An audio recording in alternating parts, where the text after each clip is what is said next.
Hola amigas y amigos, bienvenidos a La Rocola en la estación Freak. Hoy vengo con una chatarrita, bueno, no sé si especial, pero la historia por lo menos es una historia diferente o como a uno le cuentan cómo nació esta agrupación. Así que yo lo voy a terminar contando como si fuera, bueno, una historia, un cuento más, ¿no?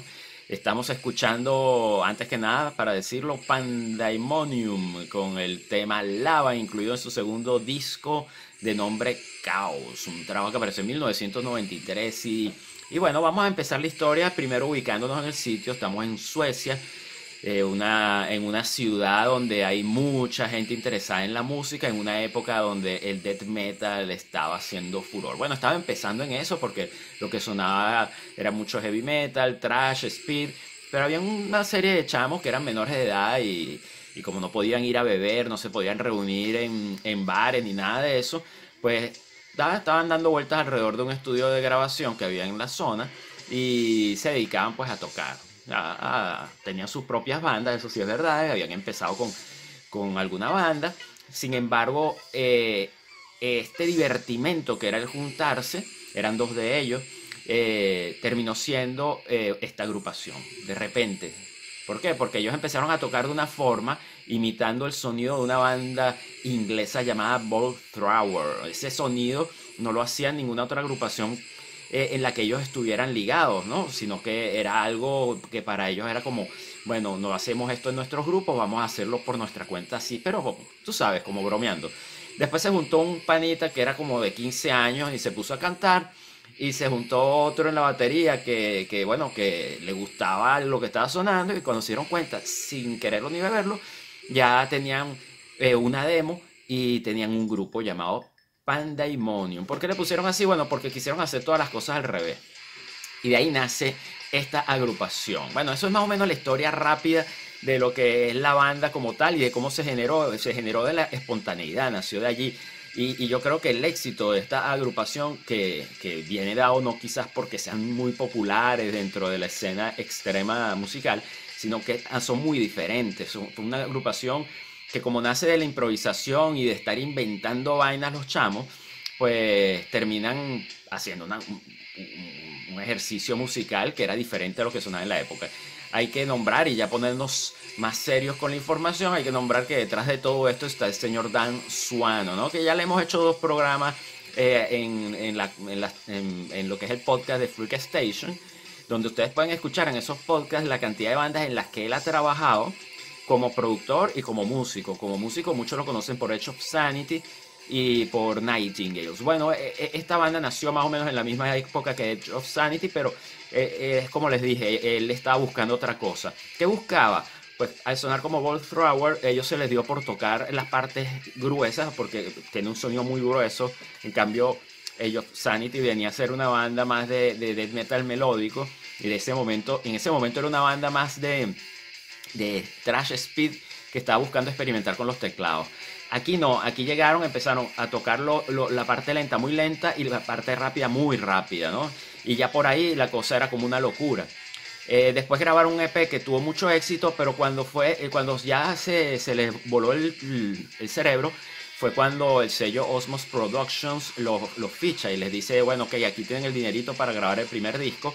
Y ya Dan Suano y compañía, una serie de músicos que son conocidos, unos han tocado con Oftalamia, otros que también forman parte de Age of Sanity, pues deciden grabar e ir metiendo la locura por el medio. Entonces este es un disco donde incluso Dan Suano, el Dan of Dreams, Dan Suano llama a su hermano para que meta saxos y meta, por ejemplo, órgano, haga las guitarras solistas y todo eso. Dan Suano es hermano mayor de Dan Suano y un inspirador para él. Sin embargo, nosotros hoy vamos a hablar de Caos y la idea de hablar de Caos es básicamente hacer una defensa de alguna manera de este disco que es muy valorado por los fans, pero que increíblemente leyendo yo información sobre este trabajo, incluso lo incluyen como estrategia publicitaria o de mercadeo bien rara, ¿no? En el insert del LP de Dawn of Dreams sale información, salen comentarios de los músicos y Dan Suano dice que Caos es un disco que es horrible. Y espérate, que lo lanzaron también en vinilo, pero lo dice así sin más ni más. Y en entrevista se dedica a decir que el disco es malo, que el disco suena como una demo, que nada, incluso dicen que la banda, para algunos de ellos la banda llegaba hasta el disco anterior, hasta el primer disco, Down of the Ring. Esta es una agrupación que el último trabajo lo lanza en el 96. Lanzaron 3 trabajos completos, ¿no? Pero por ejemplo para Dan Swan lo mejor que llegaron a grabar fue la maqueta, ¿no? Yo lo que pienso que en parte él está hablando con la mente de un productor, no está conforme con lo que hizo con el trabajo, con lo que hizo como productor, pero aparte está hablando bueno, hablando desde su experiencia, y él fue el que vivió todo el nacimiento de la banda, y ese feeling y esa espontaneidad que nació en esa demo, en el EP y en el primer disco, no lo tuvo este trabajo. ¿Por qué? Porque Cosmos Productions, dado el éxito del anterior disco, del Dawn of Dream, le suelta dinero para que vayan y entren inmediatamente de nuevo al estudio. Entonces este es un álbum que se grabó de un año para otro y ya no era algo espontáneo, era una obligación. Ya era un compromiso pues que tenían con el sello discográfico, y bueno, evidentemente no era el mismo feeling. Él estaba enfocado ya en otras cosas, y es un trabajo que para él es un disco menor. Sin embargo, es una brutalidad de trabajo. Bueno, cualquiera de los discos de Pandemonium es una locura. ¿Qué sucede con estos trabajos? Bueno, todos siguen una línea, pero a la vez son diferentes. Ellos quisieron hacer todas las cosas distintas, empezando por el nombre del grupo, que está mal escrito, sería Pandemonium, es lo que querían decir, y lo escribieron de esta forma, con puntos por el medio. El nombre, por ejemplo, Caos, también está mal escrito a propósito, y la historia que trata de unos dioses, una lucha de dioses, el dios del caos con otros dioses y tal, pero sin embargo en el primer disco no hay letras. Sabes que lo que canta el vocalista lo hace, bueno, hace guturales, pero no hay letra en sí. La diferencia con este disco, por ejemplo, sí es parte de la producción, pero también es el sonido. Aquí experimentan más, incluso meten más capas de teclados, de efectos de sonido. Hay el saxo de Dax Swan suena más free jazz, e incluso los solos de guitarra son muy hard rockeros, ¿no?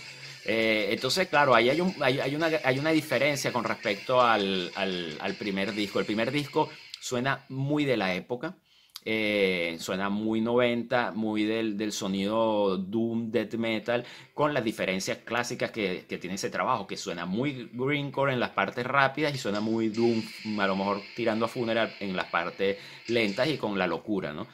En ese sentido el trabajo es un clásico, pero este disco, a pesar de que Dan Swan o algunos de los músicos que participan en él digan que no envejeció bien, a mi manera de entender es más atemporal, es más progresivo, por el uso, bueno, por el uso de los efectos, en algunos casos en temas cortos que no tienen mucha musicalidad, pero que están allí los efectos por algo. Y sobre todo por ese lado del sonido más free jazz, más incluso rockero en algún momento, como le dije en los solos. ¿Qué pudiera tener en la producción que yo diría que, bueno, ok, tiene su punto? El bajo suena más ha desaparecido en comparación con el primer disco, ¿no? Aquí el bajo está más abajo, valga como la semi-redundancia. Y lo que tiene también es que eso le quita un poco del grueso al sonido de la banda, pero sigue manteniendo la seña de identidad, siguen las guturales, sigue la locura, y es un grandísimo disco que cierra la historia de Pandemonium. Bueno, este disco no, el que cierra la historia es el Chaos and Confusion, que salió a través de Relapse Records. Estos discos salieron a través de Osmos Productions, y bueno, genial verlos. El arte también es una locura, como el disco en general. Así que, amigas y amigos, hasta aquí la historia de cómo nace Pandemonium, y bueno, la especie de rescate o de defensa que hago yo a este grandísimo disco, que yo lo disfruto muchísimo, y bueno, ya nada más por eso hay que darle las gracias a estos músicos por haberlo grabado. Cuídense mucho y nos vemos en una próxima chatarrita, amigas y amigos. Bye bye.